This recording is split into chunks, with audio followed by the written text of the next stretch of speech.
जय जोहार, नमस्कार। छत्तीसगढ़िया चैनल देख रहे हैं आप। छत्तीसगढ़ की तमाम सभी बड़ी महत्वपूर्ण काम की खबरों की शुरुआत करते हैं आज की पहली बड़ी खबर के साथ।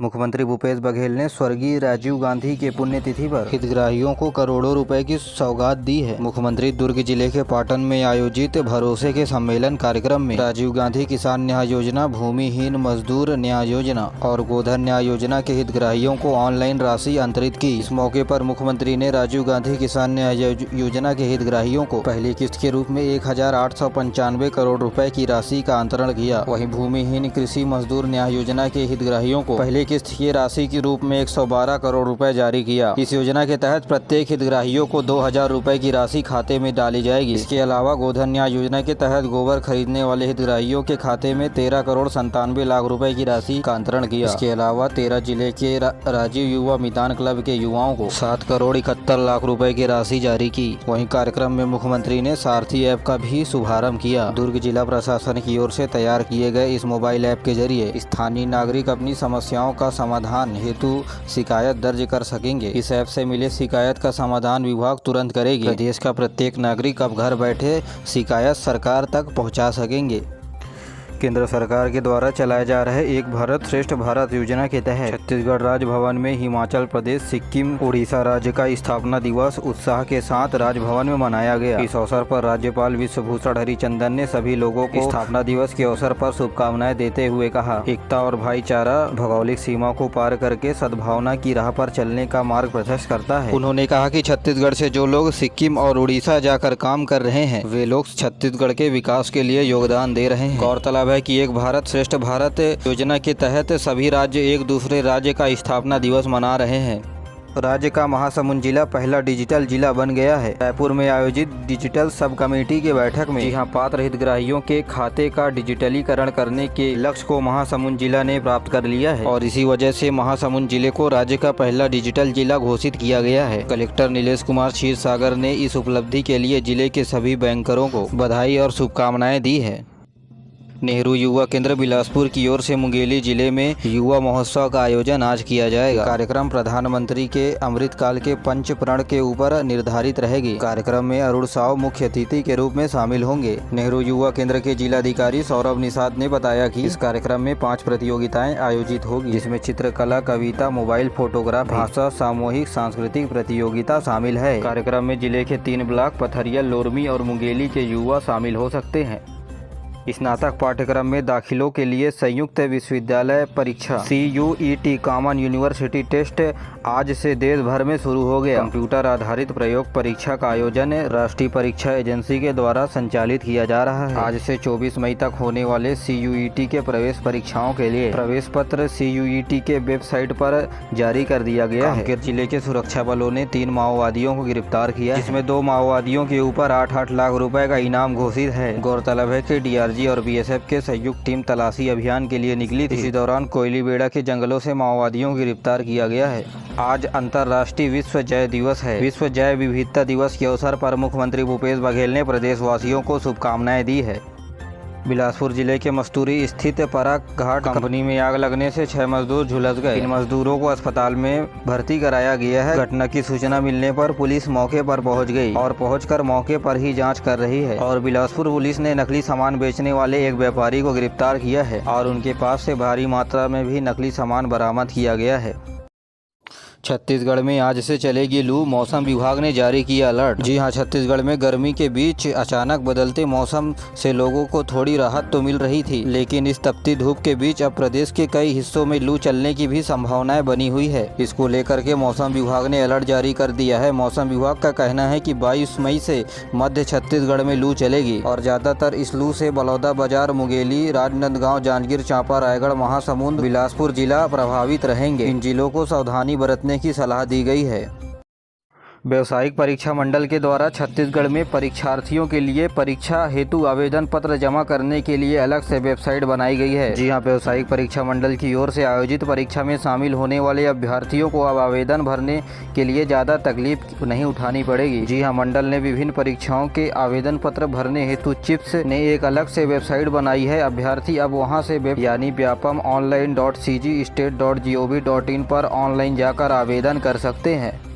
आज छत्तीसगढ़ के मुख्यमंत्री भूपेश बघेल पूर्व प्रधानमंत्री राजीव गांधी के पुण्यतिथि पर दुर्ग जिले के पाटन में आयोजित राजीव गांधी किसान न्याय योजना, गोधन न्याय योजना, भूमिहीन मजदूर न्याय योजना जुड़े हुए हितग्राहियों के बैंक खाते में ऑनलाइन माध्यम से राशि डालेंगे। मुख्यमंत्री भूपेश बघेल राजीव गांधी किसान न्याय योजना के तहत राज्य के 24 लाख से अधिक किसानों के खाते में 1,894 करोड़ 93 लाख रुपए की राशि राजीव गांधी किसान न्याय योजना की पहली किस्त के रूप में हितग्राहियों के खाते में पैसा जमा कराया जाएगा। वहीं राजीव गांधी भूमिहीन मजदूर न्याय योजना की पहली किस्त की राशि आज के दिन जमा किया जाएगा। 5 लाख हितग्राहियों के खाते में करीब 171 करोड़ रुपए से अधिक की राशि जमा की जाएगी। इस योजना के तहत 2,000 रुपए की राशि मजदूरों को दी जाएगी। इसके अलावा गोठानों में गोबर बेचने वाले तथा गोठानों में काम करने वाले महिलाओं के खाते में 13.5 करोड़ रुपए की राशि जमा कराएंगे। घर बैठे शासकीय विभाग तक पहुंचा सकेंगे। प्रदेश में ऑनलाइन माध्यम से अपनी शिकायत मुख्यमंत्री भूपेश बघेल आज 21 मई को दुर्ग जिले के सागरा पाटन में रखे गए कार्यक्रम में सारथी ऐप का शुभारंभ करेंगे। दुर्ग जिला प्रशासन की ओर से तैयार किए गए इस ऐप में प्रत्येक नागरिक आसानी से अपनी शिकायत दर्ज करा सकेंगे और उसको ट्रैक भी कर सकेंगे, जिसे विभागीय रूप देकर शिकायतों का त्वरित निराकरण किया जाएगा। वहीं इस कार्यक्रम में महात्मा गांधी उद्यानिकी वानिकी विश्वविद्यालय में प्रशासनिक और एकेडमिक भवन समेत छात्रावास, अनुसंधान केंद्र, इंडोर स्टेडियम सहित अलग अलग कामों का शिलान्यास किया जाएगा। साथ ही ग्राम कुंडरी गुरमा में 2 करोड़ रुपए की लागत से बने Mahatma Gandhi rural industrial park RIPA का भी उद्घाटन किया जाएगा। हेल्दी कुकीज यूनिट और बकरी पालन यूनिट, नर्सरी यूनिट की स्थापना की गई है। अग्निवीर तथा अन्य सेना भर्ती के लिए परीक्षा परिणाम घोषित कर दिया गया है। सेना भर्ती कार्यालय रायपुर से मिले जानकारी के अनुसार पुरुष और महिला अग्निवीर, नगर पुलिस, सेना असिस्टेंट विंग, हवलदार, फार्मा तथा अन्य पदों के लिए ऑनलाइन माध्यम से प्रवेश परीक्षा आयोजित कराया गया, जहां अभ्यर्थी अपनी परीक्षा परिणाम इंडियन आर्मी के वेबसाइट में देख सकते हैं। साथ ही सेना भर्ती कार्यालय रायपुर के नोटिस बोर्ड में भी सूची को जाकर देख सकते हैं। सेना भर्ती प्रक्रिया के दूसरे चरण की जानकारी जल्द ही अभ्यर्थियों को दिया जाएगा।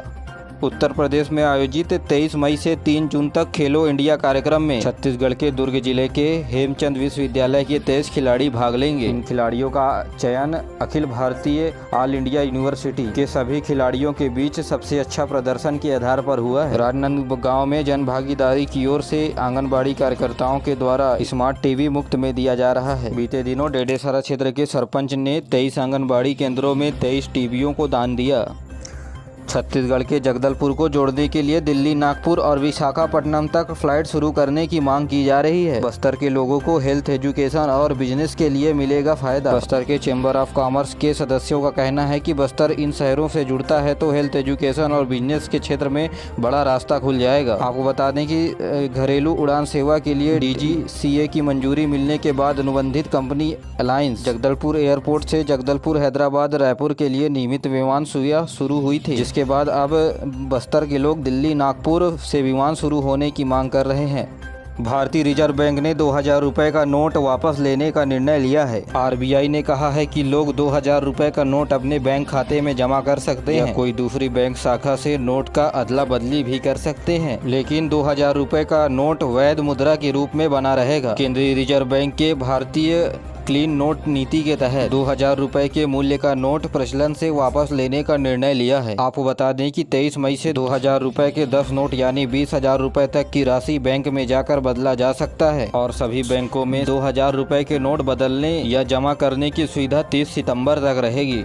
रायपुर के DD नगर क्षेत्र में दुकानदार से मारपीट करने वाले आरोपी को पुलिस ने गिरफ्तार कर लिया है। आरोपी रमेश यादव को पुलिस ने जुलूस निकालते हुए दुकानदार के सामने उनके पैरों में गिरकर माफी मांगी। जब आरोपी ने दुकानदार से मारपीट की थी तब पास लगे CCTV कैमरे में पूरी घटना कैद हो गई। 18 मई को 2 बदमाश दुकानदार भुवनेश्वर साहू के दुकान पर पहुंचे। इसके बाद सिगरेट के रेट को लेकर के दोनों बदमाश दुकानदार से विवाद करने लगे। विवाद बढ़ने पर आरोपियों ने दुकानदार को पटक कर बुरी तरह पीटा। इसके बाद दोनों आरोपी फरार हो गए। दुकानदार की शिकायत के बाद पुलिस ने एक्शन लिया।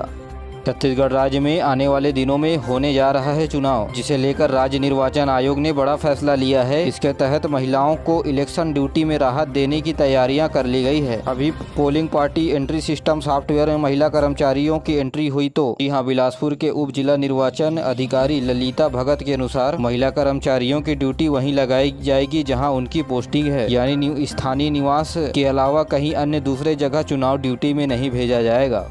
छत्तीसगढ़ में पहली बार रामायण महोत्सव का आयोजन किया जा रहा है। यह महोत्सव रायगढ़ के रामलीला मैदान में आयोजित किया जाएगा। यह आयोजन 1 जून से 3 जून के बीच चलेगा। स्वास्थ्य मंत्री टी.एस. सिंहदेव ने बताया कि अलग अलग देश और राज्यों से आने वाले रामायण के कलाकार रामायण के प्रसंगों के ऊपर अपनी प्रस्तुति देंगे। इसके अलावा आरती तथा हनुमान चालीसा का भी पाठ होगा। रामचरितमानस के आधार पर राम भगवान के चरित्र का भी वर्णन किया जाएगा। छत्तीसगढ़ के संस्कृति विभाग की ओर से इस महोत्सव के आयोजन हेतु जोरदार तैयारियां की जा रही है। इसमें शामिल होने वाले मानस मंडलियों को इनाम दिया जाएगा। प्रथम इनाम 5 लाख रुपए, द्वितीय इनाम 3 लाख रुपए तो वहीं तृतीय इनाम 2 लाख रुपए तय किया गया है। दुर्ग जिले के चंदूलाल चंद्राकर मेडिकल कॉलेज में 2016-17 के बैच को मान्यता नहीं मिलने पर छत्तीसगढ़ उच्च न्यायालय ने केंद्रीय स्वास्थ्य सचिव और राज्य के स्वास्थ्य सचिव से, इसके अलावा नेशनल मेडिकल काउंसिल से जवाब मांगा है। 2 जजों की डिवीजन बेंच ने इस मामले में मंगलवार को सुनवाई की। यहाँ कोर्ट ने कहा है कि इस मामले की सुनवाई